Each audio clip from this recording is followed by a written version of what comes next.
Guys, आप सभी की प्रिपरेशन कैसी चल रही है? अभी हम लोग करेंगे कुछ क्वेश्चंस। ठीक है, क्वेश्चंस बहुत ही अलग यूनिक लेवल के क्वेश्चंस हैं। देखिए हमारा क्वेश्चन क्या है।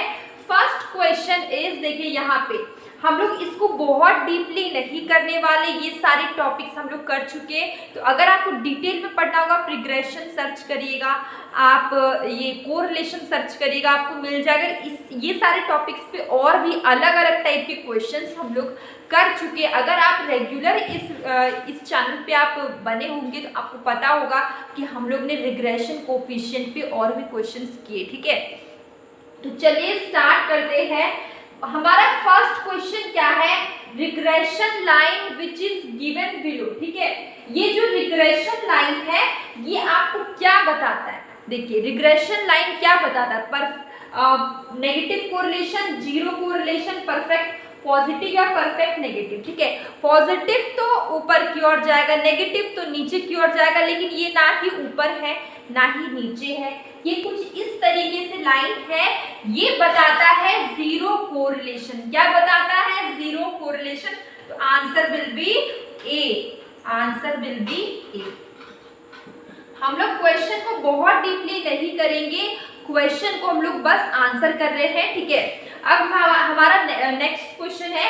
अगर आपने फॉर्मूला वाला सेशन किया होगा तो मैंने एक पूरा फॉर्मूला का पूरा एक चार्ट बताया था कि उसमें मैंने बहुत सारे फॉर्मूला बताए थे, वहां पर मैंने लर्नर इंडेक्स का भी बताया था, आप उसको जरूर देखिए। अभी हम लोग देखते हैं, अगर आपने ये देखा होगा या फिर आपने पढ़ा होगा, फॉर्म्स ऑफ मार्केट का एक पूरा प्लेलिस्ट बना हुआ है, आप सर्च करिएगा फॉर्म्स ऑफ मार्केट, तो वहां पर आप मोनोपोली मार्केट को बहुत ही डिटेल में पढ़ सकते हैं। वहां पे हम लोग ने मोनोपोली पावर भी पढ़ा है। तो ये जो लर्नर इंडेक्स है ये यूज होता है मेजर करने के लिए मोनोपोली पावर। ये क्या है? मोनोपोली पावर क्या है कि जब एक, देखिए मोनोपोली मार्केट क्या होता है, आपको बहुत डिटेल में पढ़ना है तो आप फॉर्म्स ऑफ मार्केट सर्च करिएगा, वहां पर आपको perfect competition, monopoly, monopolistic, oligopoly सारे मार्केट मिल जाएंगे।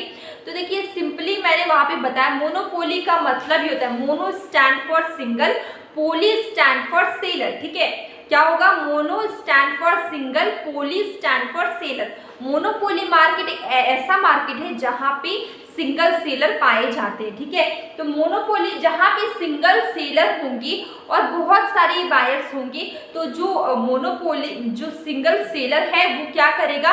प्राइस पे कंट्रोल करेगा, वो अपने अकॉर्डिंग प्राइस चार्ज करेगा। ठीक है, प्राइस डिस्क्रिमिनेशन भी करेगा क्योंकि उसके पास मोनोपोली पावर है, क्योंकि वो सिंगल सेलर है। ठीक है, तो ये इसके बारे में और भी बहुत सारी चीजें पढ़ने के लिए आप फॉर्म्स ऑफ मार्केट जरूर सर्च करिए और वहां पर आप मोनोपोली मार्केट को डिटेल में पढ़िए। ठीक है, अब हमारा नेक्स्ट क्वेश्चन क्या है, determination of correlation coefficient from regression coefficient is represented by. ठीक है, तो इस पे क्वेश्चंस बहुत बनते हैं।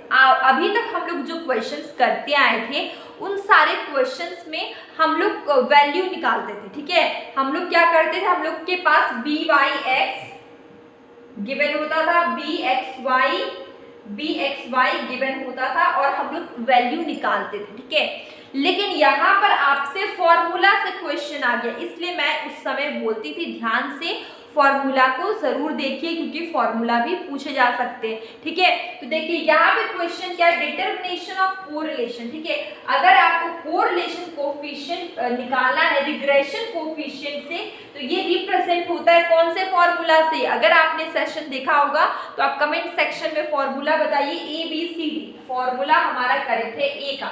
यहाँ पे देखिए अंडर रूट क्या है, BXY मल्टीप्लाई BYX, ये आपका करेक्ट फॉर्मूला है।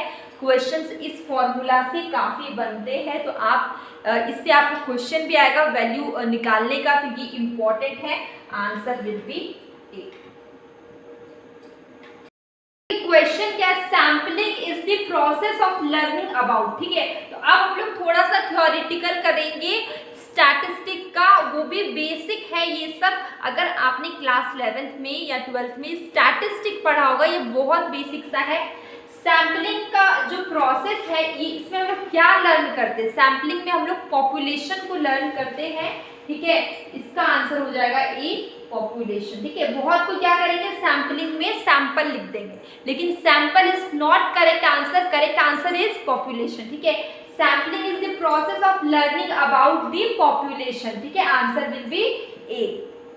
नेक्स्ट क्वेश्चन हमारा क्या है, अगर हम बात करें एरर, नॉन सैम्पलिंग एरर, जब हम लोग कोई सैंपल नहीं लेंगे, नॉन सैम्पलिंग एरर का रीजन क्या है, इसकी कारण क्या है। ठीक है, नॉन सैम्पलिंग एरर के बहुत सारे रीजन हो जाते हैं। अभी हम लोग ऑप्शन को पढ़ेंगे। फर्स्ट ऑप्शन इज इनएडिक्वेट डेटा, जो डेटा होगा वो प्रॉपर नहीं होगा। ठीक है, प्रॉपर स्पेसिफिकेशन नहीं होगा, उसमें इनकॉन्सिस्टेंसी होगा with respect to the objectives, मतलब जो सर्वे का ऑब्जेक्टिव है वो भी क्लियर नहीं है, कॉन्सिस्टेंट नहीं है। ठीक है, और जो डेटा है वो भी प्रॉपर नहीं है, इनएडिक्वेट डेटा। ठीक है, तो ये आपका पूरा रीजन सही है। जब भी आप सही डेटा नहीं लेंगे, आपका मोटिव क्लियर नहीं होगा, तो आपके जो आपको वो सैंपल में क्या होगा, एरर मिलेगा। ठीक है, second option is error due to location of units. ठीक है, लोकेशन ऑफ यूनिट्स। ठीक है, एरर का एक कारण क्या है, location of units actual measure of characteristic ill design question area. ठीक है, देखिए यहाँ पे क्या है, जो क्वेश्चन एरिया रेडी करते हैं, जब भी आप कोई एरिया लेंगे, ठीक है, वहाँ उस पर्टिकुलर एरिया में, ठीक है, आपने एक छोटा सा एरिया ले लिया, इस पर्टिकुलर एरिया में आप जाके सबसे क्वेश्चन पूछेंगे और आप सारे क्वेश्चंस को आप सिस्टमैटिक लिखेंगे। ठीक है, तो आप अगर इस काम को बहुत अच्छे से नहीं करते हैं, आपका जो क्वेश्चन एरिया है, ठीक है, जो प्रश्न आपका जितना भी सवाल होगा वो अच्छे से डिजाइन नहीं होगा, वो इल डिजाइन होगा, इससे भी एरर होने के चांसेस हैं। ठीक है, ये चीज समझ में आई। ठीक है, अब है लैक ऑफ ट्रेन, ठीक है, क्वालिफाइड, जो इन्वेस्टिगेटर होंगे, जो डेटा कलेक्ट कर रहे हैं, जो क्वेश्चंस पूछ रहे हैं, ठीक है, वो जो इन्वेस्टिगेटर्स हैं वो ट्रेंड नहीं है, उनमें ट्रेनिंग की कमी है, वो ट्रेंड नहीं है, वो क्वालिफाइड नहीं है, तो यहाँ पर भी एरर होने की संभावना आ जाती है। ठीक है, तो टोटल हम लोग ने 3 रीजन देखे। फर्स्ट में डेटा प्रॉपर नहीं है, क्या है, फर्स्ट ऑप्शन में डेटा प्रॉपर नहीं है, और यहाँ पे देखिए ऑब्जेक्टिव जो सर्वे है उसका ऑब्जेक्टिव यहाँ पे इनकॉन्सिस्टेंट नहीं है। Second is error due to location. ठीक है, लोकेशन ऑफ यूनिट के कारण एरर होता है।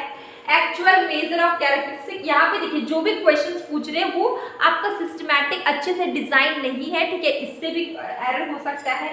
ठीक है, इल डिजाइन क्वेश्चन एरर। ठीक है, क्वेश्चन एरर वो होता है क्वेश्चंस, हम लोग एक क्वेश्चन रेडी करते हैं कि इस एरिया में जाके ये सब क्वेश्चंस पूछना है, उसको हम लोग अच्छे से रिकॉर्ड रखते हैं, तो वो आप अच्छे से डिजाइन नहीं करेंगे तो भी एरर होने के चांसेस है। ठीक है, इसके बाद जो भी इन्वेस्टिगेटर्स होंगे वो ट्रेंड नहीं होंगे, क्वालिफाइड नहीं होंगे, तो भी एरर होने के चांसेस है। ठीक है, तो नॉन सैम्पलिंग एरर की बात की जाए कि इसके रीजन क्या है, कॉजेस क्या है, तो ABC तीनों इसके रीजन है, तो correct answer will B D. Correct answer